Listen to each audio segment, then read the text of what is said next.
Hello friends, today we get a look at another World of Nintendo figure. This time it's Slippy Toad.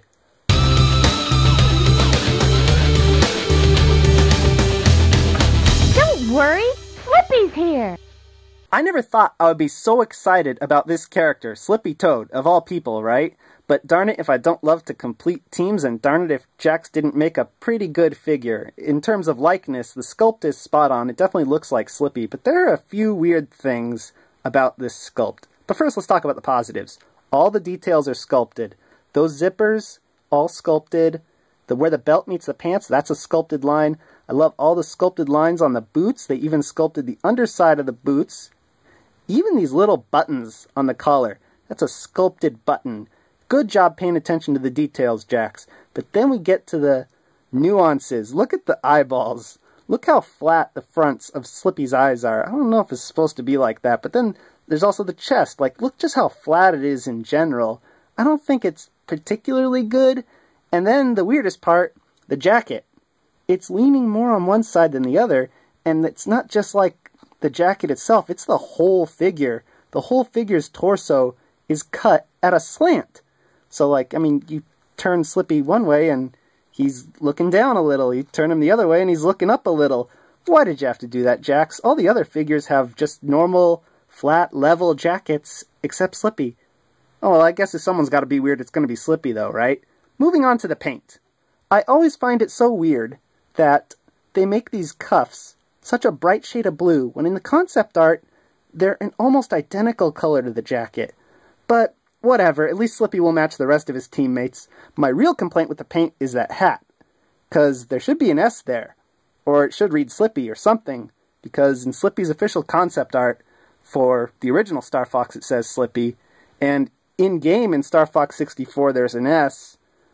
I don't know how it is in Star Fox 64 3D, but in Star Fox Zero there was an S on the official concept art too, so I don't know, there should be something on the hat. It shouldn't just be blank. Now let's take a look at that articulation. Slippy has a swivel head, a swivel waist, cut at a very strange angle, hinge and swivel shoulders, hinge and swivel elbows, no wrist articulation at all, ball joint hips, cuts at the knees, and hinged ankles. It's weird because the other Star Fox figures were able to bend the knees, and yet somehow with less articulation, I think Slippy does a better job at getting close to a sitting pose. I mean, he's still nowhere near it, but I feel like the less articulation actually serves him better, so I have no problem with it, except for the wrists.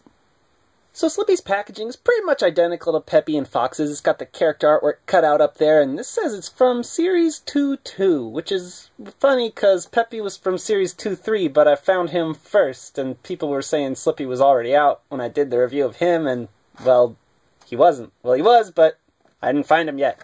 Anyways, back of the packaging says Slippy has 12 points of articulation? Well, it seems like a lot for a frog, but anyways, let's open this sucker up.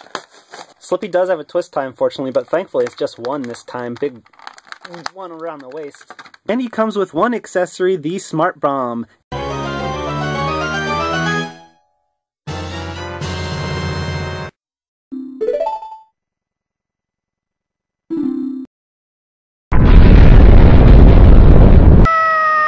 It looks alright from the front, but in the back, it's all flat. And if I remember correctly, in Star Fox 64, these had like red cones coming out of the back, and they looked conical in Super Smash Bros. Also, so I don't know why Jax really went with the decision to make these flat. Maybe just so they fit in the packaging? I don't know.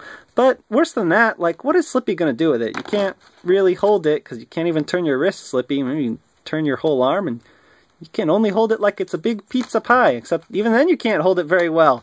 Well, thanks for trying, Jax, but sometimes I just wish you had included, like, laser guns, even though that's not in the actual Star Fox games. It's something from Smash Bros, but at least you'd be able to hold a gun. This, I don't know what to do with it. Now it's time to take a look at the scale, and Slippy stands just a little above 3.5 inches tall thanks to that hat on his head. Here he is with the other members of Team Star Fox. He's the shortest, just like he should be, and now I really need Falco to complete these guys. Here's Slip next to my 6-inch Batman and Spider-Man. And here he is with all the other figures from Series 2-2, who I've already reviewed. I think this has been a pretty good series in terms of character selection. Keep up the good work, Jax. Wow, Toad, we have the same name. So, are we, Related? I don't think so.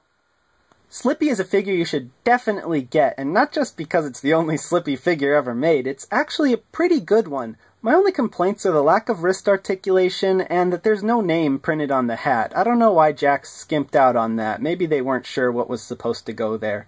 But you gotta get Slippy to complete the team, and I've still gotta get Falco. So if you'll excuse me, it's time to say, peace out, YouTube.